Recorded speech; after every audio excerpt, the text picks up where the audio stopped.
Hi everyone, welcome to me and mommy. This is me Shelly and आज हम बात करने वाले हैं छोटे बच्चों में होने वाली एक ऐसी प्रॉब्लम के बारे में जो काफ़ी बच्चों को होती है बट एक्चुअल में हर किसी को उसके बारे में पता नहीं होता है, which is called cradle cap.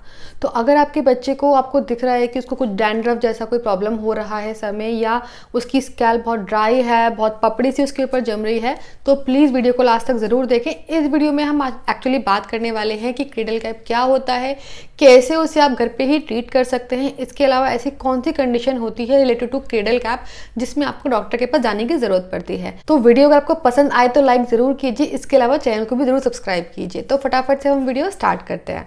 तो सबसे पहले हम समझते हैं कि एक्चुअली क्रेडल कैप होता क्या है। तो देखिए, छोटे बच्चों में जो कि बेसिकली न्यू बॉर्न से लेकर 3 मंथ्स तक के बच्चों में काफ़ी कॉमन होती है प्रॉब्लम, और ये एक तरीके का स्किन इशू है जिसमें आपको बच्चे की जो स्किन है, बेसिकली मेजरली सर की स्किन, इसलिए इसको क्रेडल कैप बोलते हैं। मेजरली जो सर की स्किन है वो ड्राई, फ्लेकी और येलो कलर की आपको दिखाई दे सकती है। कभी कभी अगर कंडीशन बहुत सीरियस हो जाती है तो क्रेडल कैप आपका पूरा बच्चे के फेस पे, नेक पे, फोरहेड पे भी हो सकता है। और जनरली इसमें आपको जो अपीयरेंस इसकी होती है वो डैंड्रफ जैसी होती है, या येलो कलर की पपड़ी आपको देखने को मिल सकती है, या फिर बहुत ही लाइट रेड कलर की टाइप की पपड़ी आपको देखने को मिल सकती है। वो एरिया फ्लेकी सा, मतलब जैसे कुछ झड़ता है सर में से, डैंड्रफ जैसे झड़ता है उस तरीके का वो एरिया हो सकता है। बच्चे के सर पे चाहे बाल हो चाहे ना हो, इससे कोई लिंक नहीं है क्रेडल कैप से। कभी कभी वो एरिया थोड़ा सा मॉइस्ट भी हो सकता है, जिसको आपको देख के लग सकता है कि उसमें पस पड़ रही है, बट एक्चुअल में वो मॉइस्चर होता है। तो ये तो है कि बेसिकली क्रेडल कैप क्या होता है, कैसा दिखता है। और कभी कभी ऐसा भी होता है कि बच्चा अगर 1 साल से कम का है, मतलब 3 महीने से लेके 1 साल के बीच में है, तो बहुत रेयर चांसेस होते हैं, बट कभी कभी बच्चों को, इस एज ग्रुप के बच्चों को भी हो सकता है क्रेडल कैप। तो ये तो होगा कि क्रेडल कैप क्या होता है, कैसा दिखता है और ये कहाँ कहाँ पे होता है, वो मैं आपको बताती हूँ। बहुत सबसे जो कॉमन है, जो स्टार्ट होता है वो सर से होता है, बट अगर इसको टाइमली ट्रीट ना किया जाए तो ये बच्चे के फोरहेड पे, फेस पे, कानों के पीछे गर्दन पे भी फैल सकता है। और कभी कभी ऐसा भी होता है कि क्रेडल कैप बच्चों के जो अंडर आर्म्स होते हैं, डायपर एरिया होता है, बेसिकली जो बच्चों के फोल्ड्स होते हैं जहाँ पे थोड़ा सा मॉइस्चर रहता है या बच्चों को स्वेटिंग ज़्यादा होती है, वहाँ पे भी क्रेडल कैप हो सकता है। क्रेडल कैप देखने में आपको बहुत ही अनकंफर्टेबल सा और बहुत ही ऐसा लगेगा जैसे बच्चे को एलर्जी जैसी हो गई है, बट बच्चे को इससे कोई प्रॉब्लम नहीं होती है। बच्चे इसके साथ काफ़ी कंफर्टेबल होते हैं, उन्हें कोई जनरली कोई इचिंग वगैरह कोई भी ऐसा इशू नहीं होता है, उनको पता भी नहीं लगता है कि उन्हें कोई स्किन इशू हो रखा है। एक चीज़ और, क्रेडल कैप कोई बीमारी नहीं है, आपको लगे कि मेरे बच्चे को कुछ बीमारी हो गई है, it's just kind of skin issue जो कि आप घर पे ही आराम से ट्रीट कर सकते हैं। नाउ एक क्वेश्चन ये आता है कि एक्चुअल में बच्चों को क्रेडल कैप होता ही क्यों है। तो क्रेडल कैप होने का एग्जैक्ट रीजन तो किसी को नहीं पता है, but there are some possibilities जिनकी वजह से होता है, जिसमें सबसे कॉमन है कि कभी कभी ऐसा होता है कि बच्चों को बहुत ज़्यादा ऑयल सिक्रीशन होता है, उसकी वजह से क्रेडल कैप हो सकता है। डेड स्किन बच्चे की जो है वो प्रॉपरली निकल नहीं पाती है, उसकी वजह से कभी हो जाता है। कभी कभी प्रेगनेंसी के टाइम पे मदर ने कुछ ऐसी मेडिकेशन ली होती हैं जिनकी वजह से भी ऐसे कुछ हार्मोन बच्चों को ट्रांसफ़र होते हैं, जिनकी वजह से भी हो जाता है। काफ़ी केसेस में बच्चे जब पैदा होते हैं तो उनको पहले से ही क्रेडल कैप भी हो सकता है या एकदम से होते ही हो जाता है। तो ऐसा कोई 100% श्योरिटी नहीं है कि पर्टिकुलरली इस वजह से ही हुआ होगा। नाउ अब हम बात कर लेते हैं कि क्रेडल कैप को आप घर पे ही कैसे ट्रीट कर सकते हैं। तो इसमें मैं स्टार्ट करती हूँ अपने एक्सपीरियंस से। तो बेसिकली जब दर्द हुआ था, उसको होते ही सेम डे कुछ स्किन पे, मेजरली फेस पे एलर्जी हो गई थी, एंड उसको 1-2 दिन बाद ही लाइक सर में डैंड्रफ जैसा हो गया था, विच इनिशियली आई थॉट कि शायद ये एलर्जी की वजह से ही हो रहा है, बट एक्चुअली में वो क्रेडल कैप था, जो कि मुझे उस टाइम पे पता नहीं था कि क्रेडल कैप है वो, या क्रेडल कैप क्या होता है। तो जब हम डॉक्टर के पास गए तब डॉक्टर ने हमको बताया कि एक्चुअल में वो क्रेडल कैप है और उसे कैसे आप घर पे ही ठीक कर सकते हैं। तो इन सारे मेजर्स को आप फॉलो करके जनरली 2 वीक से लेके 30 डेज के अंदर बच्चे का जो क्रेडल कैप है वो ठीक हो जाता है। तो अब मैं आपको बताती हूँ कि मैंने क्या क्या किया था उस टाइम पे।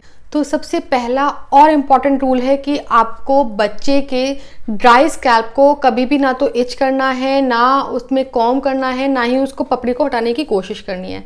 तो जब तक बच्चे का स्कैल्प ड्राई है, आपको ट्राई करना है कि आप बच्चे के स्कैल्प को टच ना करें। और अगर बच्चे को इचिंग भी हो रही है तो भी आप ट्राई करें कि बच्चा उसको टच ना करे, क्योंकि अगर ड्राई स्कैल्प को आप अपने हाथों से रगड़ेंगे या बच्चा उसको इच करेगा तो वो कंडीशन थोड़ी सी खराब हो सकती है, इवन ब्लड भी आ सकता है। तो इसी से हम आते हैं सेकंड पॉइंट पे। आपको बच्चे को डेली बेसिस पे ऑयलिंग करनी है। अब आप सोचेंगे कि अगर ऑयल सिक्रीशन की वजह से ही क्रेडल कैप होता है तो ऑयल क्यों लगाना है, तो उसका रीज़न ये है कि जनरली क्रेडल कैप में जो बच्चे की जो स्किन है बेसिकली डेड स्किन फॉर्म हो जाती है जो कि काफ़ी ड्राई होती है। अब उस डेड स्किन को हटाने के लिए आपको बच्चे की स्किन को जो है वो सॉफ्ट करना है, तो आपको डेली बेसिस पे बच्चे की ऑयलिंग करनी है। आप ऑयलिंग के लिए कोई भी ऑयल यूज़ कर सकते हैं depending on the weather also, कि अगर आप गर्मियों में ये प्रॉब्लम हो रही है बच्चे को तो आप कोकोनट ऑयल यूज़ कर सकते हैं, वो काफ़ी इफेक्टिव रहता है। और अगर सर्दियों में हो रही है तो आप कोई भी जिस भी ऑयल से बच्चे को मसाज करते हैं वो यूज़ कर सकते हैं।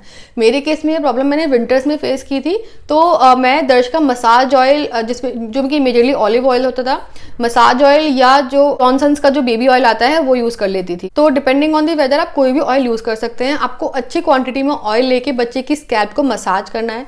कम से कम 5 to 7 मिनट्स आप बच्चे को मसाज करेंगे। बहुत ही माइल्ड फिंगर से बच्चे के हेड पे आपको बिल्कुल भी प्रेशर नहीं डालना है। मसाज करने के बाद आप उसको 15 to 20 मिनट्स के लिए छोड़ दीजिए। स्किन जो है सॉफ्ट हो जाएगी। उसके बाद आपको बच्चे के हेयर्स को ब्रश करना है, बहुत ही सॉफ्ट ब्रश से आपको उसको कॉम्ब करना है।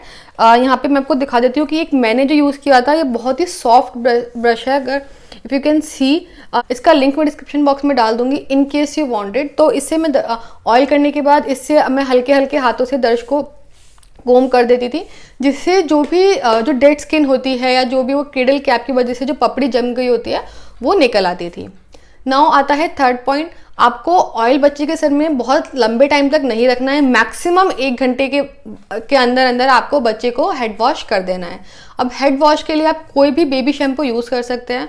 हम उस टाइम पे डव बेबी शैम्पू यूज़ कर रहे थे जो हमको बेसिकली हॉस्पिटल की किट में मिला था, तो वो उससे भी हमें कोई प्रॉब्लम नहीं, हमको वो ठीक लगा। बेबी के लिए वो बिल्कुल अच्छा था, टीयर फ्री। आप ये ध्यान रखिए कि हाँ, बच्चे के वैसे तो आजकल सारे ही शैम्पू टीयर फ्री आते हैं, बट आप वेरीफाई कर सकते हैं कि माइल्ड और टीयर फ्री शैम्पू आप बच्चे के लिए यूज़ कीजिए। उसके बाद जब आप शैम्पू कर रहे हैं तब भी आप हल्के हल्के हाथों से उस एरिया को, क्योंकि वो सॉफ्ट हो चुका है या वेट भी है, तो हल्के हल्के हाथों से भी उस एरिया को आप मसाज कर सकते हैं ताकि जो बची हुई डेड स्किन है वो भी निकल जाए। इसके अलावा अगर बच्चे के हेड पे बहुत ज़्यादा बाल नहीं है तो उस टाइम पे भी आप उस ब्रश को यूज़ कर सकते हैं, जो कि क्योंकि बच्चे का जो हेड है वो काफ़ी वेट है, तो उस टाइम पे भी आप बची हुई डेड स्किन को या पपड़ी को हटा सकते हैं ब्रश के थ्रू। अगर आप उस टाइम पे नहीं कर रहे हैं तो अब बच्चे का हेड वॉश करने के बाद फिर से सेम कोम को वॉश करके एज इट इज़ मत यूज़ कीजिए, क्योंकि इसमें ऑयल लगा होगा। या तो वॉश करके या किसी दूसरे कोम से या ब्रश से बच्चे को हेड को अगेन कोम कर सकते हैं, ताकि क्योंकि अभी जो उसकी स्किन वेट है उसकी वजह से भी जो बची हुई डेड स्किन या पपड़ी है वो निकल जाएगी। नाउ आता है फोर्थ पॉइंट, जो कि मैंने रिग्रेसली फॉलो किया था डेली बेसिस पे। मैं दर्श को जब भी ऑयलिंग करती थी तो मैं उसको धूप में लेके बैठती थी थोड़ी देर। सनलाइट जो है बहुत अच्छी होती है, काफ़ी सारे इन्फेक्शन से बच्चों को बचाती है। तो जब भी मैं दर्श को मसाज करती थी, चाहे वो हेड मसाज हो या बॉडी मसाज हो, मैं उसको या तो धूप में बिठाकर करती थी या फिर मसाज करने के बाद मैं उसको थोड़ी देर धूप में छोड़ देती थी।